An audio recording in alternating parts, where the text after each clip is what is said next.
Welcome to another Marvel video. तो Avenger Doomsday की filming complete हो चुकी है और जल्द ही हमें इसका टीजर देखने को मिल जाएगा करीब 4 हफ्तों में। एंड इसके साथ साथ भाई एक्चुअली जोनाथन मेजर जो कि भाई कैंग का कैरेक्टर प्ले करते थे, एक्चुअली उनके आने की उम्मीद बहुत ज़्यादा बढ़ गई है। एक इंटरव्यू में उन्होंने बताया कि मार्वल के मल्टीवर्स में कुछ भी संभव है। तो वो बाहर इसलिए कहते हैं कि भाई क्योंकि उनके ऊपर कुछ केसेस वगैरह चल रहे थे और मार्वल की पॉलिसी होती है कि यदि किसी भी एक्टर के ऊपर कोई केस हो जाता है तो एक्चुअली वो अपनी फिल्मों से उनको बाहर निकाल देते हैं। ये कॉन्ट्रैक्ट वो पहले ही साइन करा के रखते हैं। पर ओवरऑल इस वीडियो में हम बात करने वाले कि कैंग के जाने से मार्वल की टाइमलाइन की तरफ से इफेक्ट हो गई और एक्चुअली कैंग डॉक्टर डूम में कौन ज़्यादा पावरफुल है, दोनों की ओरिजिन, दोनों की पावर, सब कुछ एक्सप्लेन करेंगे। चलिए वीडियो को शुरू करते हैं। तो सबसे पहले हम बात करते हैं कैंग द कॉन्करर की। कैंग जो कि भाई हमें लोकी सीरीज के अंत में ही हू रिमेन्स के थ्रू इंट्रोड्यूस करवाया गया, लेकिन उसकी पूरी की पूरी टोली यानी जो उसकी आर्मी थी कैंग काउंसिल्स, उसके बारे में इंट्रोडक्शन मिला हमें आंटमैन एंड क्वांटमेनिया में। लोकी के अंदर कैंग को दिखाया गया जो कि ही हू रिमेन्स था और कहा यह जा रहा है कि एक्चुअली वो कैंग का सबसे अच्छा वाला शरीफ वाला वेरिएंट था। तो वो भी विलन ही, लेकिन वो कैंग के विलन्स में सबसे ग्रेटेस्ट में से अच्छा था। एंड उसके साथ साथ भाई लोकी में वहाँ पे ही हू रिमेन्स उसका नाम बताया गया। एंड कैंग जाके हमें आंटमैनी में दिखा जो कि असली कैंग द क्वांकरर था, वहाँ पे जाके वो आंटमैन से हार ही गया। पर ओवरऑल बात करते हैं हम कैंग के ओरिजिन की।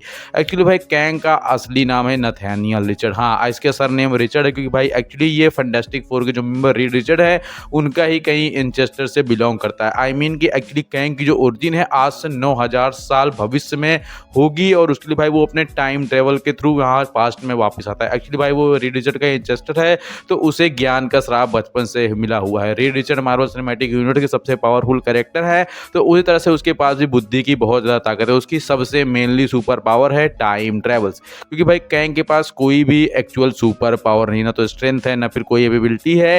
एक्चुअली उसकी मेन सुपर पावर है उसकी टेक्नोलॉजी, उसका दिमाग और mainly time travel. I mean भाई अगर इसको पोटी भी करनी होती है तो टाइम ट्रेवल के करता है, इसको कोई भी काम करना होता है, इसको छींक भी जाती है जाके टाइम ट्रेवल करता है। आई मीन इसकी पूरी की पूरी जिंदगी टाइम ट्रेवल में ही गुजर जाती है। तो ओवरऑल एक्चुअली कैंग की सारी पावर्स उसकी टेक्नोलॉजी, उसकी स्पेसशिप, उसकी टाइम ट्रेवल शिप में होती है। और भाई एक्चुअली जब इसने 9000 साल पहले अपनी टाइम ट्रेवल शिप को पाया तो ये पास्ट में टाइम ट्रेवल करके आया और एक्चुअली इसको अर्थ सीक्वेंसेस के बारे में पता चला, जहाँ पे उसने रामाटूट नाम की जगह पर कब्जा किया, वहाँ के मॉन्स्टर को अपने ऊपर लाया। भाई सारे के सारी चीज़ों पर कब्जा करता हुआ चला गया और सबको रूल करता गया जो इसके में रास्ते में आया और सबको मारता गया, जो कि आपने आंटमैन द क्वांटमेनिया के अंदर देखा कि एक्चुअली भाई ये सबको मारता चला जाता है एंड प्रोबेबली ये सारी अर्थ को नष्ट करना चाहता है। इसका मेन मिशन होता है कि भाई पूरी दुनिया को बर्बाद कर दी जाए, सबको नष्ट कर दी जाए, क्योंकि भाई दुनिया ने इसको बहिष्कार कर दिया। तो भाई ये बात को ये झेल नहीं पाया और इसी प्रतिशोध में ये जाके सारे अर्थ सारी टाइम लाइन्स को नष्ट करता चला। इसकी पावर्स की बात करूँ तो मैंने आपको बताया कि सिर्फ टाइम ट्रेवल कर सकता है, इसके पास कोई सुपर सोल्जर, सुपर स्ट्रेंथ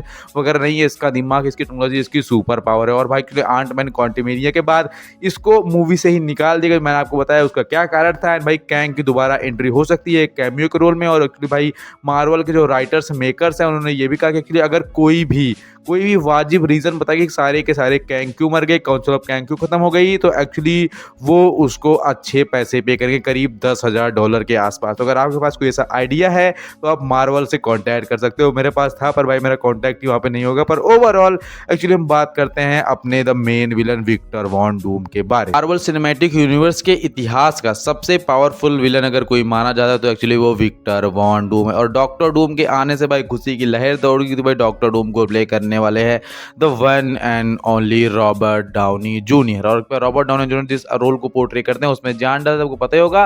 पर एक्चुअली कहा तो ये भी जरा कि एक्चुअली आयरन मैन जो हमारा है और उसका कनेक्शन होगा प्रॉपरली डॉक्टर डूम से। अगर ऐसा हुआ तो भाई पूरा माहौल क्रिएट हो जाएगा इन्फिनिटी वॉर वाला और प्रोबेबली हम एक अच्छा कनेक्शन बिठा पाएंगे Iron Man to Doctor Doom के बीच में। एंड प्रोबेबली अगर ऐसा नहीं हुआ तो फिर भी मैं आपको डॉक्टर डूम की ओरिजिन बताता हूँ। एक्चुअली भाई डॉक्टर डूम लेथवेरियन नाम की जगह पर रहता था। उसके पिता वार्नर डूम और उसकी माँ थी सिंथिया।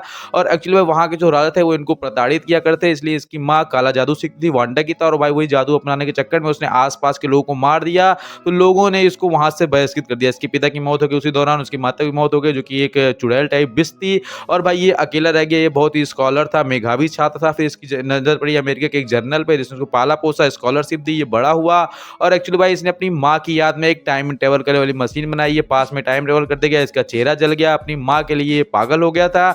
और इसी दौरान इसने मेफिस्टो नाम के एक राक्षस से, आई मीन जो हेल का रूलर है, उससे सौदा कर लिया कि एक्चुअली भाई मुझे जो है मेरी माँ लौटा दो, जो तुम कहोगे वो करूंगा। तो फिर मेफिस्टो कहता है कि भाई मेरी सिर्फ एक ही इच्छा है कि तुम मुझसे फाइट करो, कि भाई मैं चाहता हूँ कोई मुझसे लड़े जो मेरे जितना पावरफुल हो, और अगर तुम मुझसे जीत गए तो मैं तुम्हारी माँ को लौटा दूंगा। भाई अनंत काल तक डॉक्टर डूम और मेफिस्टो की लड़ाई चली, लेकिन हर बार डॉक्टर डूम हार ही जाता था और उसकी माँ उसको वापस नहीं मिली। भाई जो मर गया है वो दोबारा वापस नहीं सकते, वो आपके मन का ही भ्रम जाल है। पर ओवरऑल बात करते हैं डॉक्टर डूम के पावर्स की, तो डॉक्टर डूम निहायत ही इंटेलिजेंट आदमी है। इसके पास भाई सुपर आर्मर जो कि भाई हर तरह की पावर्स को रिफ्लेक्ट कर सकता है। आई मीन जैसे ब्लैक पैंथर का सूट है, अगर आप उस पर अटैक करोगे तो वो आपको रिवर्स अटैक करेगा। उसके पास सुपर स्ट्रेंथ है, इसके पास केपेबिलिटी है, सारी की सारी इसकी पावर इसकी आर्मर में है।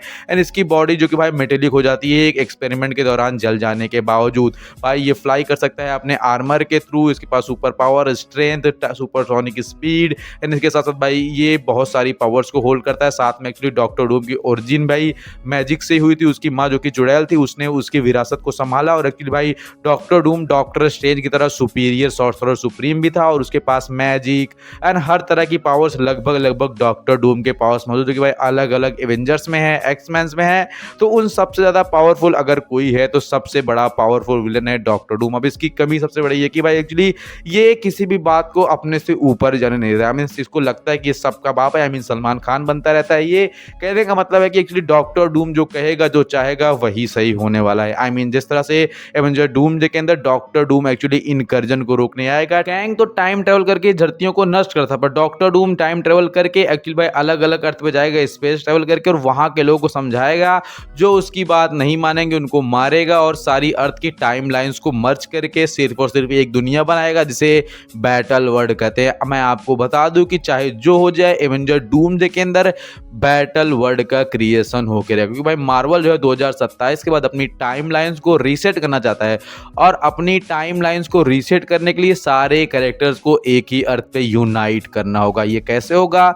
ये होगा डॉक्टर डूम द विलन के थ्रू, क्योंकि भाई सारे कैरेक्टर्स की टाइम लाइन्स को लाके एक ही अर्थ पर मर्ज करेंगे। जस्ट लाइक फैंटास्टिक फोर जो थे, भाई एक्समैन जो थे, एंड भाई थंडरबोल्ट जो है, न्यू एवेंजर्स हैं, ये सारे के सारे एक ही अर्थ पर एक ही दुनिया पर एग्जिस्ट करेंगे। जस्ट लाइक जो अलग अलग करता है 616, 868 एंड भाई 1009 जो डेडपूल, सब अलग अलग जो यूनिवर्स हैं, जो अलग अलग हीरोज हैं, ये सब एक ही अर्थ पे आके एग्जिस्ट करेंगे। तो इसका कारक बनेगा डॉक्टर डूम, वही इन सबको लाके मर्ज करेगा ताकि मार्वल आगे चल के अपनी गलती को सुधार सके और सारी टाइमलाइंस को रीसेट कर सके।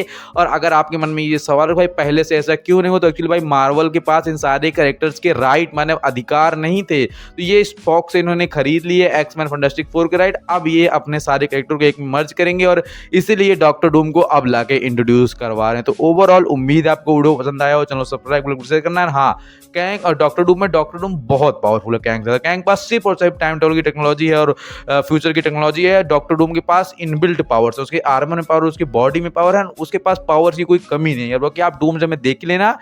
उम्मीद है आपको बोल चुका हूँ क्या मैं। Thanks for watching.